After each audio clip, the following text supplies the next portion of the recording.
What age groups do you feel that you have a vocation to teach? Why?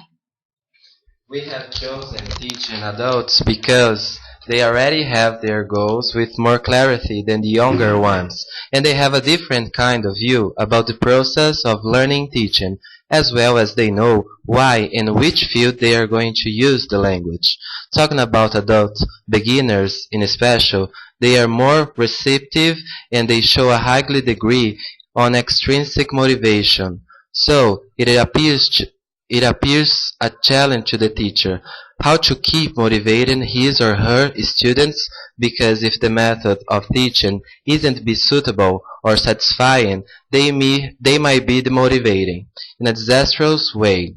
They would not have any reason to keep studying. That's why we believe teaching adults is a relation in which both are respecting each other and contributing to learning teaching.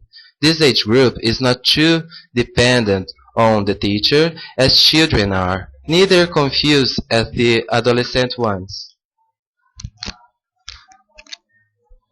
What kind of activity do you think is possible to promote student interaction at that age? At this age group, we may be working with different kinds of activities. Once adults have more life experience and they have aware about what they have to develop, which allow teachers to work interdisciplinary.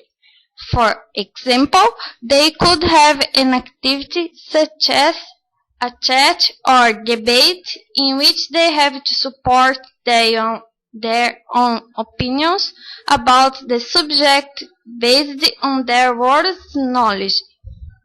This kind of activity may not be suitable to children because they do not have this ability to argue, but we can see that working with games and pictures fixed to children, adolescents, and adults, so it's the teacher's job to know how he or she will work with his or her students, depending of the age group.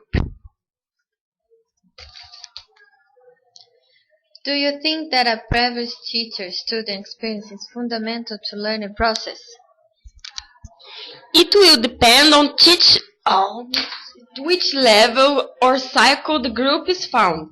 If we talk about teaching adult beginners, as Hammer said, they're easier to teach, thus we can understand that the teacher doesn't need to have an empirical experience to teach. At least, at beginning, moreover, they have a high level of eccentric motivation and ability to succeed very quickly, which will help the teacher who is starting.